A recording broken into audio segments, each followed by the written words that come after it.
Eh, Buenos días, mis queridos estudiantes. A continuación, les voy a compartir lo que son las tablas de frecuencia para datos no agrupados, que es el tema que continúa en estadística. Les comento así a grosso modo.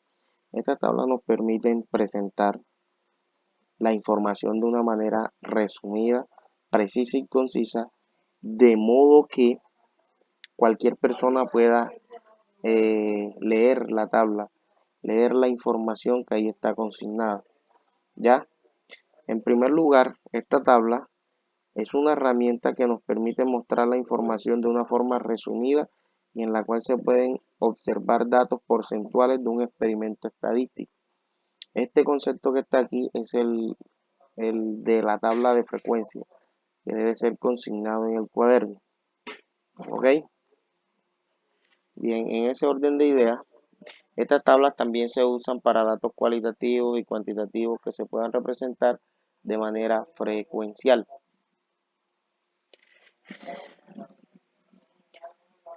Ejemplo, la siguiente tabla muestra el color preferido de los estudiantes de sexto grado del colegio de la Primera Piedra.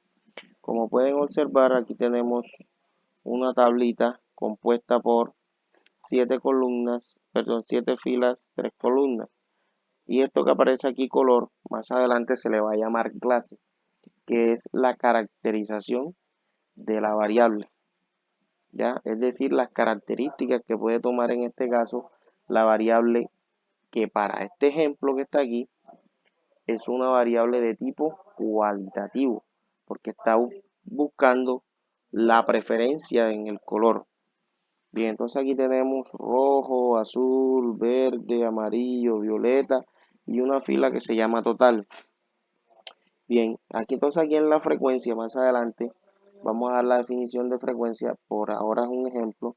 Mire que aparece 12, 4, 6, 1, 5 y en el total aparece 28, que sería la suma de todas las frecuencias. ¿Ok? La siguiente columna me representa el porcentaje. Ahí aparece 42.85 y es 14.28, 21.42. 3,5, 17,85 y al final obtengo un 99,97%. Esto se debe a que hay un error no, no concedido, es un error en el cálculo y en la aproximación de los decimales y por tanto nos da un 99,97%, que es una aproximación bastante exacta. Estamos a 0,003 de llegar al 100%. Bien, entonces vamos a ver cómo se construye o de qué está constituida la tabla de frecuencia para los datos no agrupados. Bien, entonces vamos a ir copiando esto en el cuaderno que dice: estas tablas están compuestas por los siguientes elementos. Primero, clase. Segundo, frecuencia absoluta. Tercero, frecuencia relativa. Cuarto, frecuencia acumulada. Quinto, frecuencia relativa acumulada. Y sexto, porcentaje. Estos son todos los elementos que contienen las tablas de frecuencia para datos no agrupados. Puede variar porque en ocasiones yo quito 2, 3 elementos de ahí, pero la tabla no deja de ser de frecuencia. Si le suprimimos alguno de esos elementos, sigue siendo una tabla de frecuencia. Se hace por comodidad en ocasiones suprimir elementos de esa tabla con el fin de que la información sea más precisa aún. ¿Ok? Entonces a continuación eh, voy a dar la definición de cada uno de esos elementos y cómo se pueden calcular algunos. Continuamos. Entonces, la primera definición que vamos a copiar o el subtítulo es clases. Las clases corresponden a las características de la variable y estas pueden ser cualitativas o cuantitativas. Por ejemplo, en la tabla del ejemplo anterior Me preguntaban por el color preferido. ¿Está bien? Yo puedo buscar una variable que se pueda representar cuantitativamente para ubicarla aquí. Por ejemplo, si yo le pregunto a cada uno de ustedes, los chicos de grado sexto, el número de hermanos que tiene cada uno, podríamos encontrar respuestas como 0, 1, 2, 3, 0, 1, 1, 2 y así sucesivamente. Es decir, que esta variable cuantitativa también la podemos representar de manera cualitativa en la tabla. ¿Ok? Y esas corresponden a las características de la variable que estamos estudiando. Las clases son las características de la variable. Por ejemplo, si yo hago la pregunta o quiero hacer el estudio con respecto al sabor de helado preferido, muchos dirían macadamia, muchos dirían ron con pasa, muchos dirían vainilla, muchos dirían eh, brownie, etcétera. Esas clasificaciones pequeñas corresponden a características de la variable. ¿Ok? Entonces continuamos. El siguiente elemento se llama la frecuencia absoluta, que se representa por la letra F minúscula. Tiene que ser F minúscula. Más adelante van a ver el por qué. Y corresponde al número de veces en que un dato aparece en la muestra. Es decir, las veces que ese dato se repite. Es decir, que más adelante yo le voy a dar a usted un conjunto de datos y usted va a ir seleccionando con su resaltador allá en su casa o no sé, con ayuda del lápiz del PDF. Usted va a ir seleccionando y va contando el número de veces que un dato aparece.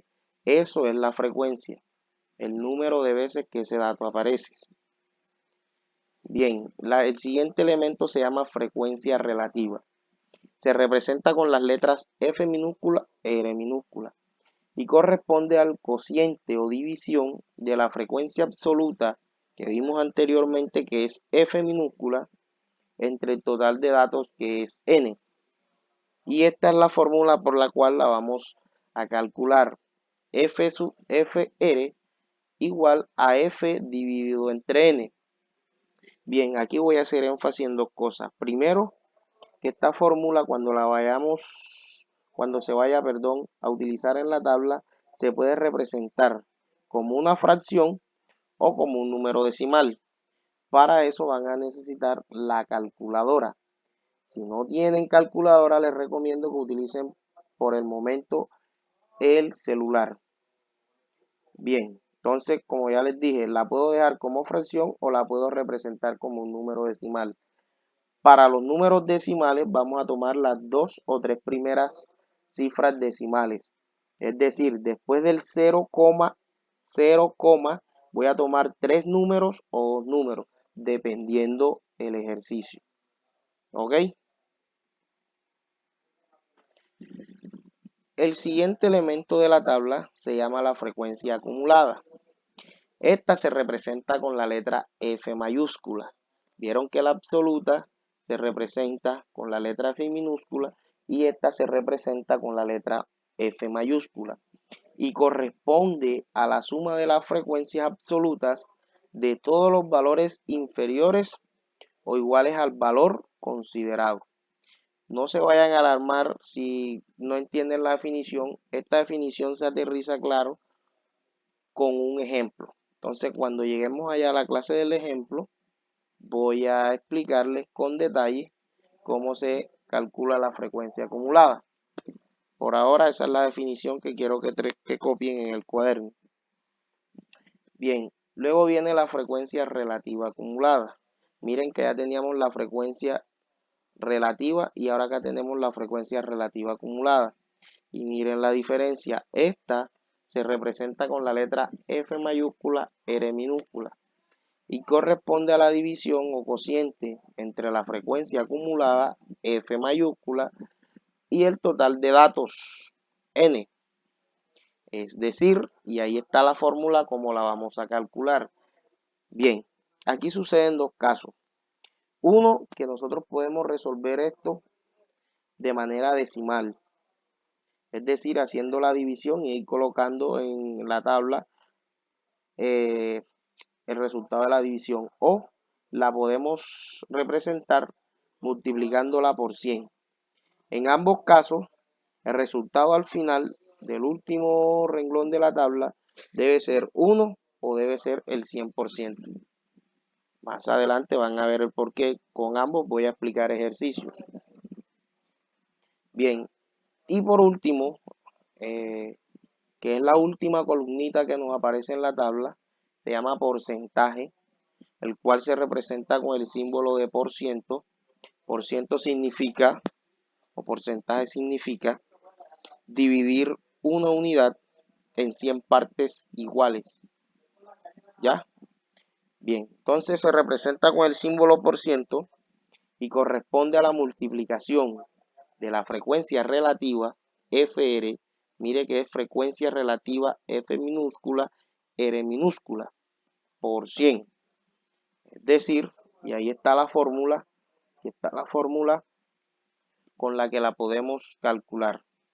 Y tiene una característica que aquí la voy a resaltar. Miren aquí. Al sumar todos los porcentajes, siempre se obtiene un margen de error, el cual podemos permitir entre el 97% y el 100%. Profesor, ¿cómo es eso? Bien, les explico. Si al final de la tabla ya terminé mi tabla y voy a sumar los porcentajes, pero cuando sumo me da un 98%, la tabla está bien hecha, porque está entre el 97% y el 100%. Cuando la tabla no está bien hecha, cuando tengo un 95, un 96, un 94 o un 93%. Allí el margen de error es muy amplio y no podemos decir con certeza que la variable que estamos estudiando puede pronosticar algo. ¿Ok? Entonces, siempre el resultado de esa tabla debe estar entre el 97 y el 100% para que pueda estar correcta la tabla. Bien, entonces en ese orden de ideas, quisiera que vayan copiando detalladamente cada concepto en su cuaderno para que puedan entender más adelante los ejercicios. Si tienen alguna duda, me escriben, pero por ahora eso es todo. Nos vemos, que tengan buena tarde y espero que les rinda. Chao y gracias.